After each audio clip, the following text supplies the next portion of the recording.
네, 문재인 대통령과 도널드 트럼프 미국 대통령이 세 번째 정상회담을 마쳤습니다. 네, 두 정상은 북핵 위협에 압도적 힘의 우위로 단호히 대응하기로 했습니다. 청와대 취재기자 연결해 알아봅니다. 성승환 기자. 네, 문재인 대통령과 도널드 트럼프 미국 대통령은 정상회담을 마치고 공동 기자회견을 가졌습니다.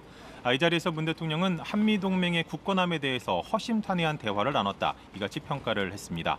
특히 북핵 문제의 평화적 해결 원칙 속에 압도적 힘의 우위를 바탕으로 북한 위협에 함께 단호히 대응해 나간다는 원칙을 재확인했다고 강조했습니다.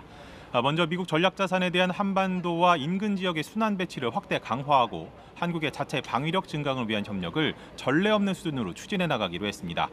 특히 두 정상은 한국의 미사일 탄두 중량 제한을 완전히 없애기로 합의를 하고 즉각적인 미사일 지침을 개정을 했습니다. 청와대는 핵 추진 잠수함, 최첨단 정찰자산 도입 등을 미국과 긴밀히 협의하기로 했다고 설명했습니다. 동시에 북한 스스로 핵을 포기하고 진지한 대화에 나설 때까지 최대한의 제재와 압박을 가한다는 기존의 전략도 재확인했습니다. 문 대통령은 합리적 수준의 방위비 분담 그리고 동맹의 연합 방위 태세 능력을 지속적으로 강화할 것이라고 말했습니다. 이어 자유롭고 공정한 균형적 무역 혜택을 위해 관련 당국이 한미 FTA 협의를 신속하게 추진해가기로 했다고 말했습니다. 트럼프 대통령은 다양한 주요 경제 안보 현안에 대해 논의했고 교역 관계, 북핵 대응을 위한 공동 노력을 얘기했다고 말을 했습니다. 특히 대한민국은 단순한 오랜 동맹국 그 이상이라며 전쟁에서 나란히 싸우고 평화 속에서 함께 번영한 파트너이자 친구라고 강조를 했습니다.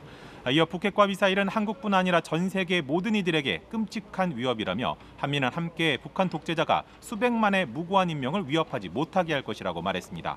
특히 전 세계적인 조치가 필요한 만큼 중국, 러시아를 포함한 책임 있는 모든 국가들이 북한이 핵무기와 미사일 프로그램을 종식하도록 요구할 것을 촉구한다고 강조했습니다. 그러면서 모든 국가들은 유엔 안보리 결의를 이행해야 하며 북한과의 교역 사업을 모두 중단해야 한다고 말을 했습니다. 한미 FTA에 대해서는 현재 협정은 성공적이지 못했고 미국에게 좋은 협상이 아니었다고 다시 한번 못 박았습니다. 이어 한미 양국이 자유롭고 공정한 호혜적인 무역 협상을 이끌어낼 수 있을 것으로 믿는다고 말했습니다. 이와 관련해 청와대 고위 관계자는 오늘 회담에서 FTA 폐기 관련 단어는 한마디도 나오지 않았다면서 신속하게 협상을 진행하기로 했다고 설명했습니다. 예, 오늘 기자들과의 질의응답에서는 어떤 이야기들이 오갔습니까? 네. 트럼프 대통령은 북한 위협에 대응할 압도적인 군사력을 갖추고 있다, 이 같은 점을 강조를 하면서 이런 부분을 실제로 사용할 일이 없길 바란다고 말했습니다. 그러면서 북한과의 직접적인 대화 가능성을 묻는 질문에는 답을 하지 않으면서 말을 아꼈습니다.